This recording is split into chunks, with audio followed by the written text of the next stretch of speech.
Boa tarde. Psicanálise cristã.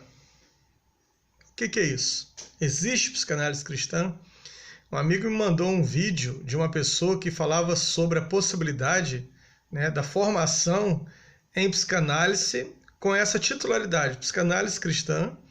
E aí ele fazia um entrelaçamento da epistemologia psicanalítica com conceitos religiosos. Conceitos esses que em nada tem a ver com psicanálise, sequer tem a ver com a própria teologia, mas isso já é outro debate.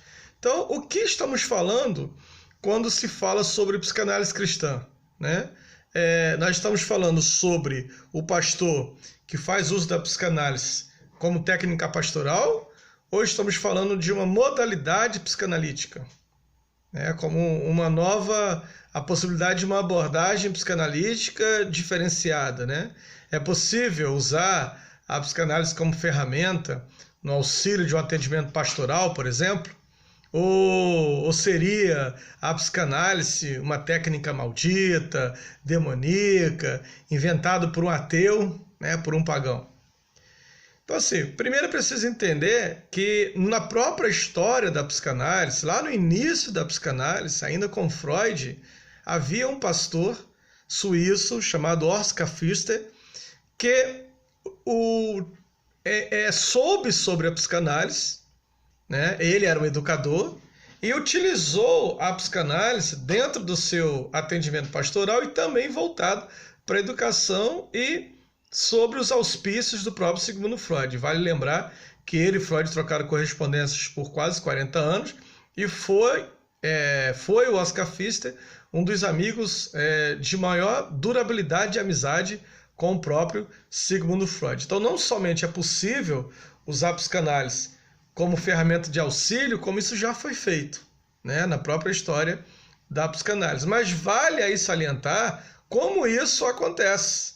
O psicanalista, ele não dá diagnóstico, ele não vai ter um olhar embasado numa condição pecaminosa ou numa condição caída, de caimento espiritual do homem, que é a premissa da religião.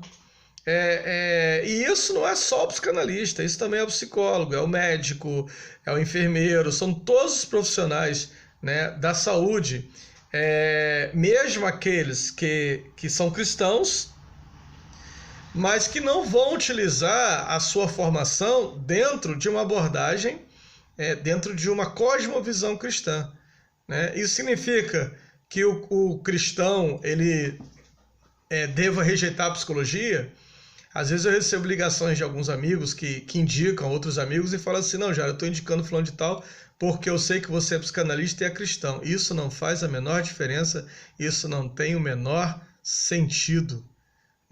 Dizer que vou indicar um psicólogo porque ele é cristão é a mesma coisa de dizer que vou indicar um psicólogo porque ele é um bandista, eu vou indicar um psicanalista porque ele é kardecista, porque ele é ateu, zoroatrista, enfim. Isso não tem o menor sentido, porque ele é seguidor do Goku.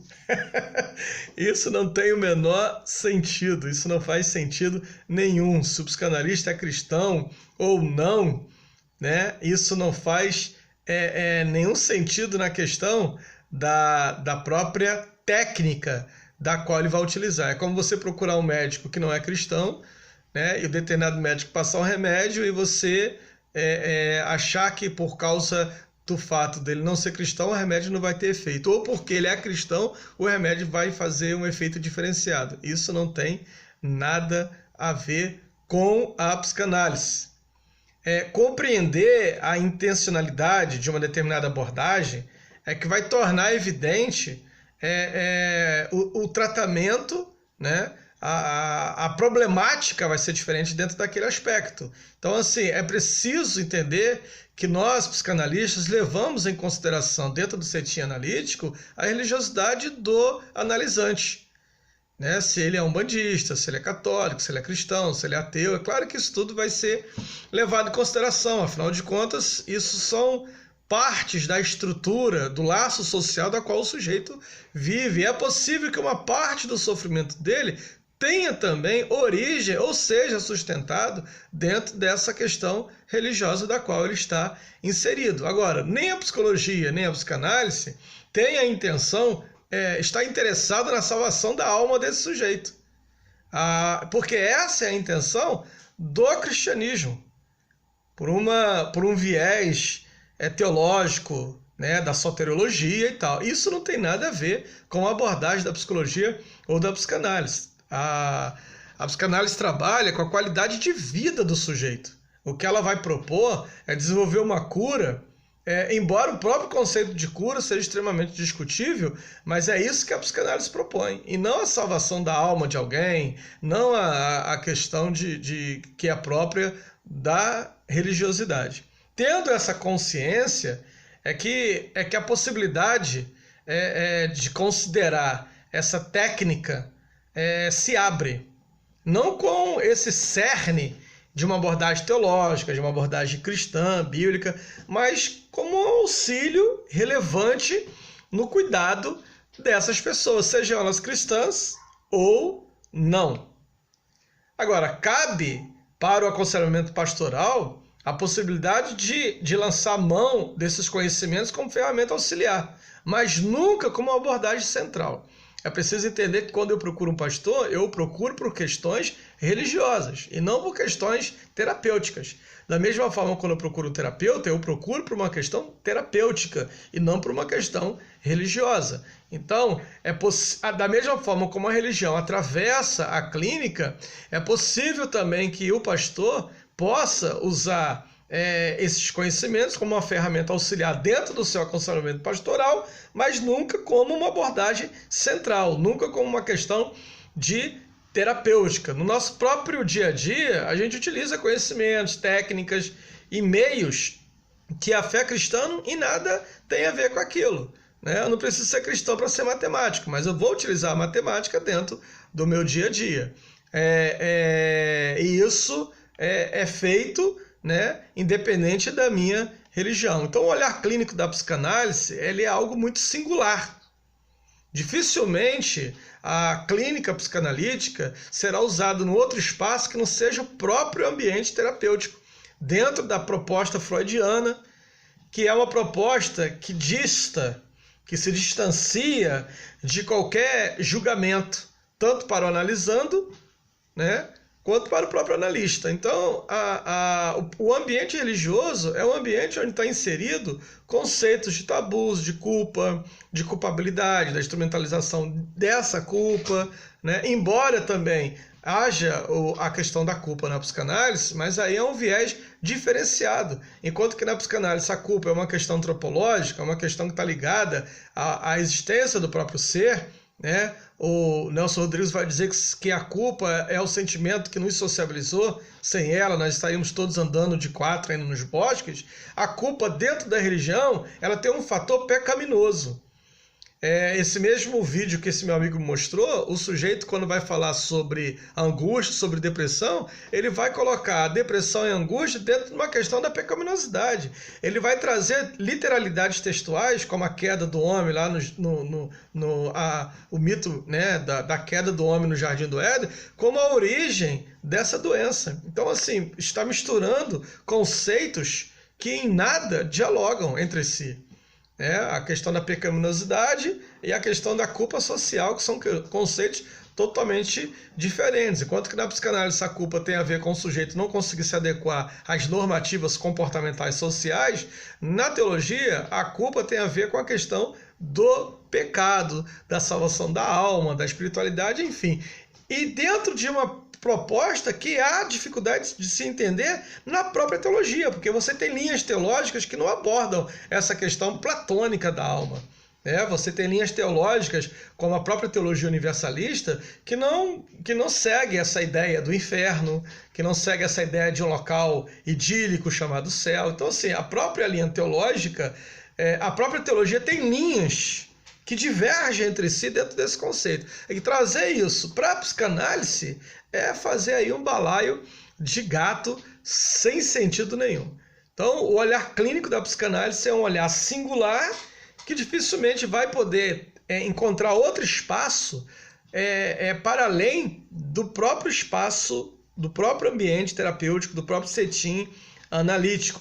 Agora, a utilização dos conhecimentos psicanalíticos para consulta, lançando luz na compreensão do caso a ser entendido, inclusive por líderes religiosos, é algo que já foi feito lá pelo próprio pastor Oscar Pfister, né? Depois a gente tem outros nomes dentro da psicanálise, como o próprio Oscar Cullmann, que vai utilizar alguns conceitos da psicanálise, Paul Ricoeur, né, filósofo de grande vulto no pensamento francês, que vai utilizar muito a psicanálise, que vai trabalhar questões teológicas. O próprio Rubem Alves, que era um pastor protestante da igreja presbiteriana, um dos maiores educadores desse país e também psicanalista, professor de filosofia da Unicamp. Então, essas questões podem sim serem aproximadas. Agora, existem abordagens clínicas que se mostram muito mais suscetíveis de uma aproximação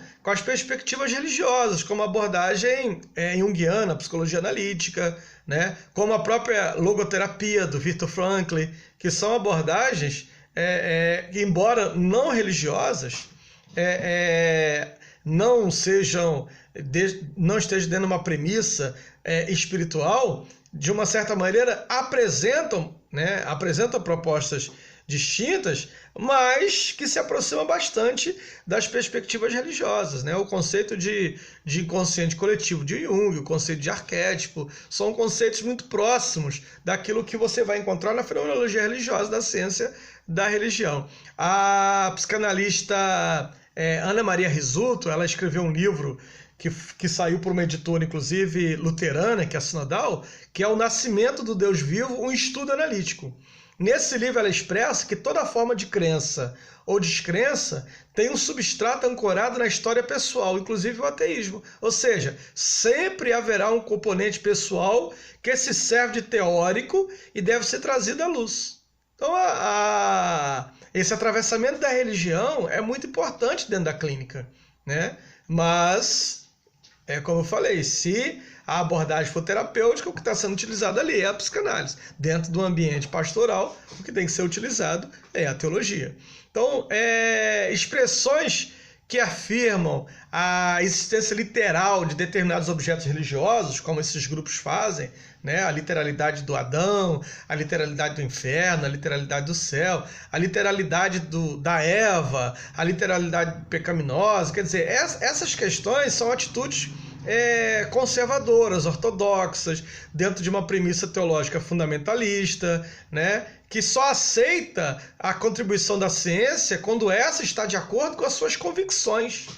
E aí acaba minimizando aí os condicionamentos históricos, os condicionamentos sociológicos que influenciam essas doutrinas. Recentemente nós tivemos aí um embate na mídia em relação à fala da ministra Damares, que traz um conceito paulino como se fosse um conceito bíblico, esquecendo que há um condicionamento histórico, sociológico, para que Paulo pudesse escrever aquilo que ele escreveu sobre a submissão das mulheres ali na cidade de Corinto, coisa que não cabe trazer para o século XXI, a partir do movimento de libertação, de autonomia das mulheres, a partir do momento que o sutiã foi queimado, né? A partir do momento do empoderamento feminino. Quer dizer, não cabe mais você trazer esse conceito de submissão que é patriarcal, que estava extremamente enraizado dentro do pensamento romano, né?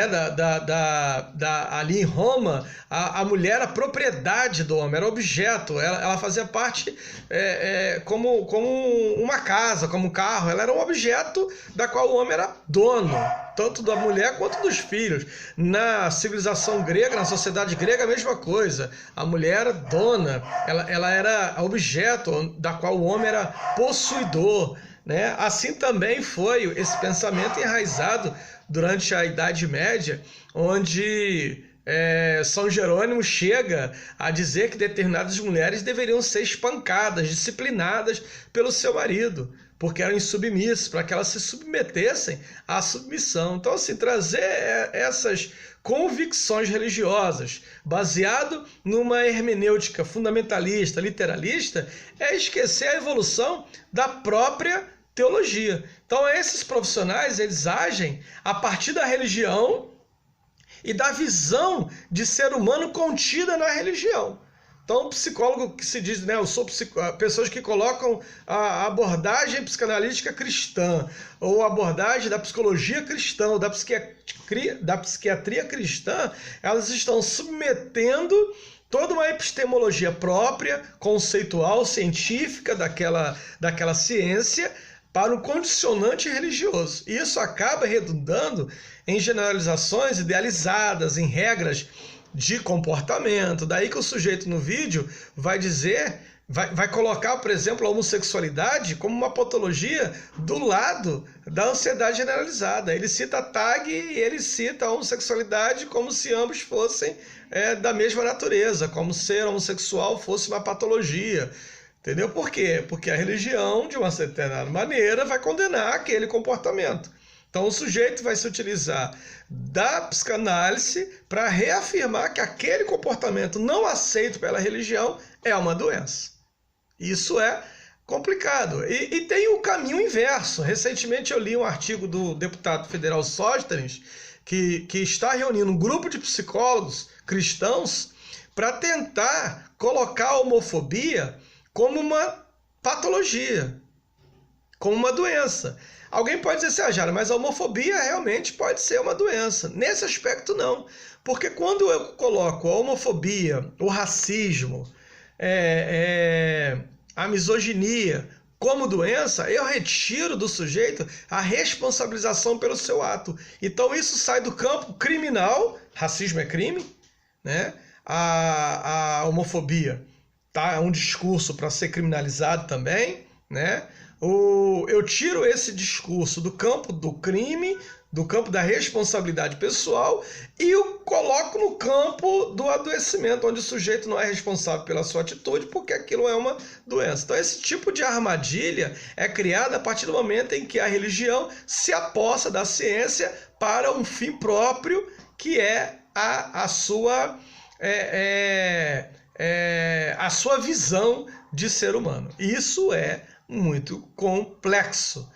O comportamento profissional mais adequado para aqueles psicólogos, psicanalistas, né, que trabalham com a clínica e que se sentem numa posição próxima da afirmação literal, é de procurar apoio em teorias que não entrem em choque com as suas crenças.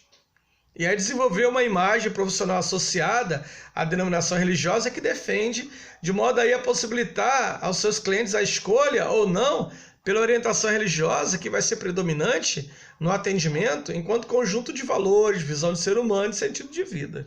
Né? Então esse seria o comportamento mais adequado, né? Para o sujeito que se enxerga dentro dessa postura extremamente religiosa, literalista, né? Eu costumo dizer, olha, não procura a psicanálise. A psicanálise não é para você.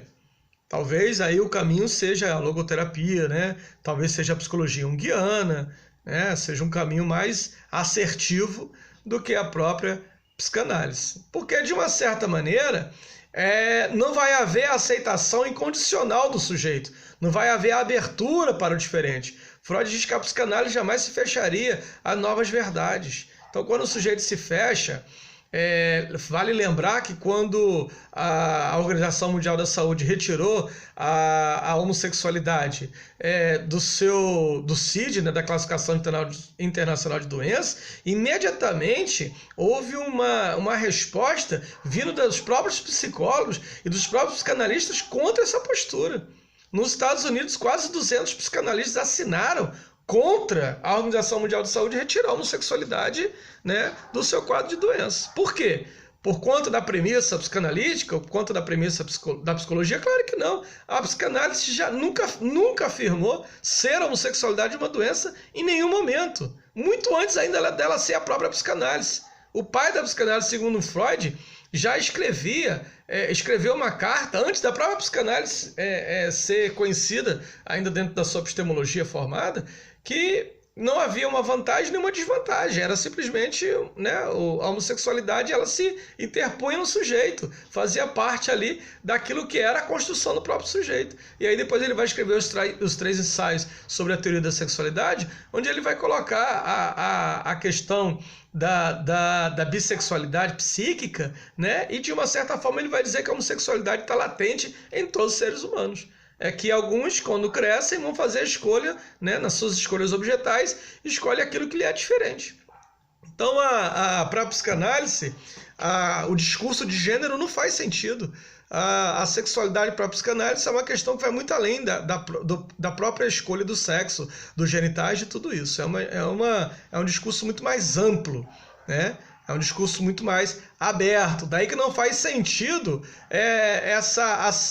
não haver aceitação incondicional. Porque a ética da psicanálise, ao contrário da ética filosófica, ao contrário da ética política, ao contrário da ética social, como vai dizer Lacan, que é a ética da maioria, a ética da psicanálise é a singularidade do sujeito. E não a ética da maioria. Então não é o que a maioria acorda entre si como normal, mas aquilo que o sujeito tem para si mesmo como a sua normalidade. Esse aspecto é que tem que ser defendido. Essa é a ética da psicanálise. É preciso haver abertura para o diferente, é preciso que as ressignificações sejam promovidas no espaço do consultório na aceitação incondicional do sujeito, do analisante. Tudo deve ser enquadrado no esquema referencial defendido pelo terapeuta. Então, se o esquema referencial defendido pelo terapeuta é a psicanálise, todas essas questões, elas não são negociáveis. Senão, vai cair naquilo que Freud disse no seu livro, né, que é a história do movimento psicanalítico. O porquê da importância desse livro. E Freud vai dizer, para que no futuro algumas pessoas, ao lerem esse livro e verem a atitude de alguns psicanalistas, possam dizer: isso que ele está fazendo, embora tenha o nome de psicanálise, não é psicanálise. Paul Ricoeur, um dos maiores filósofos franceses, né, ali da pós-Segunda Guerra Mundial, um homem que utilizava o discurso psicanalítico, o discurso da linguística, o discurso da teologia, da história. Para ele, o discurso psicanalítico ele era simultaneamente energético e hermenêutico, explicativo e interpretativo. Paul Ricoeur dizia que a psicanálise não é uma ciência de observação, é uma ciência de interpretação, é uma ciência de hermenêutica. No seu livro Hermenêuticas e Ideologia, ele vai falar que que há duas tarefas que aguardam a hermenêutica moderna. Essas tarefas são opostas e complementares, que é desmistificar os símbolos religiosos para tirar deles a idolatria e ilusão. E, ao mesmo tempo, restaurar esses símbolos religiosos e retomar os símbolos para que se tornem novamente uma fonte de significados e de fé. Então, o medo que algumas pessoas têm, que a psicanálise possa roubar a fé de alguém, ou dizer, olha, fulano de tal, ciclano, começou a fazer análise e virou ateu, abandonou a religião, esse medo não faz sentido. A psicanálise não é isso, a psicanálise não busca isso, a psicanálise não faz isso, né? A coisa de o cara buscou a terapia e se divorciou. A mulher buscou, olha, não faça terapia porque todas as pessoas que eu conheço que fizeram terapia psicanalítica se divorciaram. Olha, não faça terapia porque todas as pessoas que fizeram terapia psicanalítica se afastaram do cristianismo. Isso não faz sentido. Na verdade, essas pessoas, elas já tinham isso dentro de si. Apenas reafirmaram essa conduta a partir da psicanálise. Porque o que a psicanálise faz não é entrar em choque com a fé. Veja que Oscar Fischer não deixou de ser pastor. E era respeitado pelo próprio Freud. Nas cartas entre ele e Freud sempre o chamou de homem de Deus. Em alguns momentos, Freud chegou a solicitar que ele orasse por ele. Nas suas orações, lembre-se de mim. Isso está nas cartas trocadas entre Freud e Oscar Fischer, né? O próprio Oscar Fischer, uma vez disse para Freud, respondendo a uma pergunta deste, né? Por que Deus o havia escolhido? Logo um judeu, ateu, para ser o pai, o idealizador da psicanálise. E a resposta de Oscar Fischer foi essa: porque o Senhor, sendo quem é mais precioso para o cristianismo do que 1000 cristãos que não servem para nada. Então, assim, a função da psicanálise, uma das funções da psicanálise seria essa: depurar, tornar a coisa com maior significado, tornar a fé um pouco mais autêntica, entendeu? Desmistificar os símbolos religiosos para tirar desses símbolos a ilusão, a idolatria. Não que a ilusão seja ruim, ao contrário. Embora Freud tenha situado a religião no campo da ilusão, quando ele vai falar sobre a ilusão de um futuro, né, e ali ele fala do cristianismo, ele mesmo vai fazer a defesa do cristianismo. Tanto Freud quanto Lacan vão fazer a defesa no sentido de que a ilusão, que é necessário a ilusão frente ao real.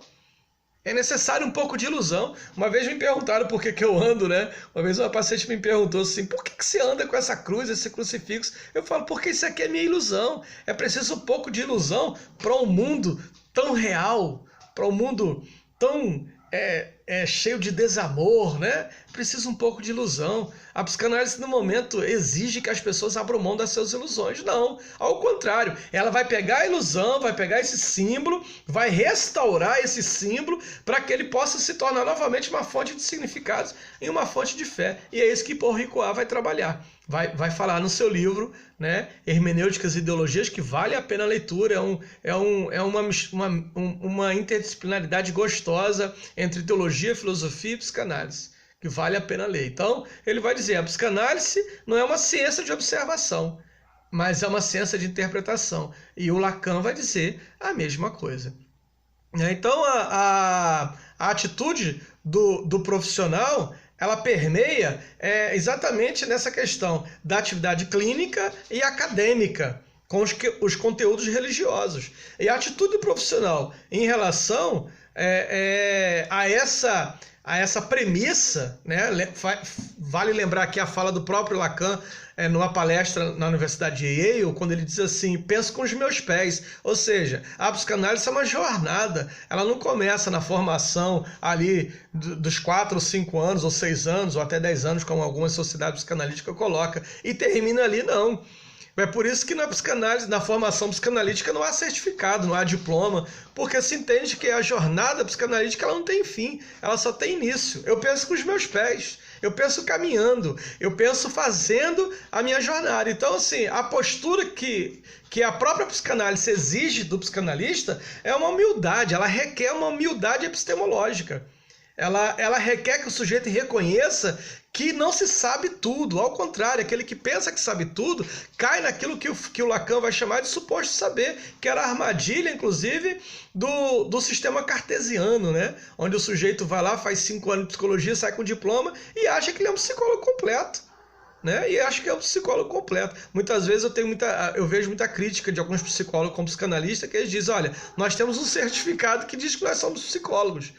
E nós, psicanalistas, nós não temos, porque o psicanalista autoriza-se por si mesmo, como diz Lacan, e por outras coisas. Estas outras coisas são o quê? A jornada psicanalítica, os grupos de estudo, os seminários das quais nós fazemos parte, né? Os grupos de estudo, a nossa própria análise pessoal da qual nós não podemos abrir mão, né? A nossa supervisão, quer dizer, o acompanhamento que é feito por um psicanalista que está há mais tempo nessa caminhada do que a gente. Tudo isso faz parte, né? Então, é exigido do psicanalista essa humildade epistemológica. Ele não é o sujeito que sabe. Né? E exatamente por ele ser o sujeito que sabe, que não sabe, é que a psicanálise faz sentido. Então, as realidades da religião, os rituais, os símbolos, as metáforas, elas são reconhecidas na sua multidimensionalidade. Elas não são ignoradas pelo psicanalista. E a pessoa vai vivenciar o poder iluminativo e a densidade desses símbolos da forma como quiser. Eu tenho pacientes que são evangélicos, eu tenho pacientes que são espíritas kardecistas, eu tenho pacientes que são católicos, eu tenho pacientes que são umbandistas, eu tenho pacientes que são esotéricos, eu tenho uma paciente que é engraçado, que ela diz assim, ela mudou o horário que ela procurava lá o guia espiritual dela, porque ela dizia que passava lá, alinhava os chakras, vinha para o meu divã e se desalinhava totalmente. Ela falou, Jairo, você me desalinha todo.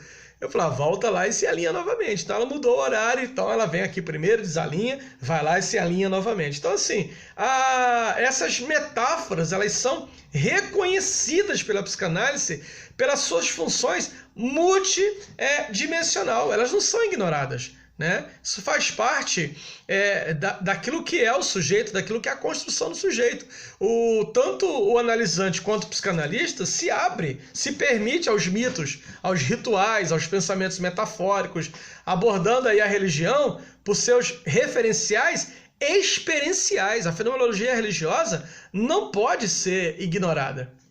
Os sentimentos profundos, os estados internos que vão aí desde as vivências cotidianas aos estados transcendentais, né, sutis ou claramente reconhecidos aí como místico, elas não podem, elas não devem serem ignoradas, né? Elas não devem ser ignoradas. Então, todo esse aspecto daquilo que é próprio do fenômeno religioso, ele não deve ser ignorado em nenhum aspecto por nenhum psicanalista. Vale lembrar a própria relação de amizade, né, entre o Jung, né, que acreditava muito nesse debate da religião durante muito tempo, com Freud, né, o próprio Oscar Pfister, como eu já citei aqui, né, que também vai ter essa relação de amizade com Freud.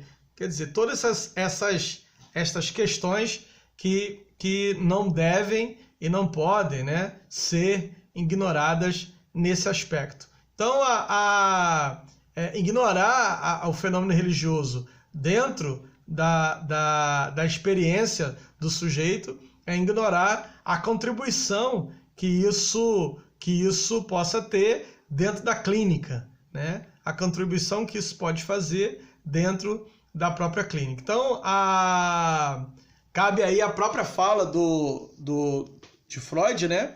Com Oscar Pfister, quando ele disse que a psicanálise surge como algo que fica no meio, como elemento barrador. Do lado da ciência, a medicina, que acredita que sabe tudo, né? E aí sabe tudo sobre o corpo, e para ela só interessa o corpo. E do outro lado, a religião, né? O pastor, o padre, que está preocupado só com a alma, só com aquilo que é transcendente, né? E aí a psicanálise, Freud vai dizer, ela se situa no meio como elemento barrador para que esses dois elementos que tentam se apropriar do homem não possa, de fato, dizer que nós temos uma verdade absoluta sobre o homem. Não tem. Então, está aí minha contribuição em relação a esse tema. Espero poder ajudar você. Meu nome é Jair Carioca, sou psicanalista, e que você possa, então, entender que psicanálise cristã não existe. Um abraço.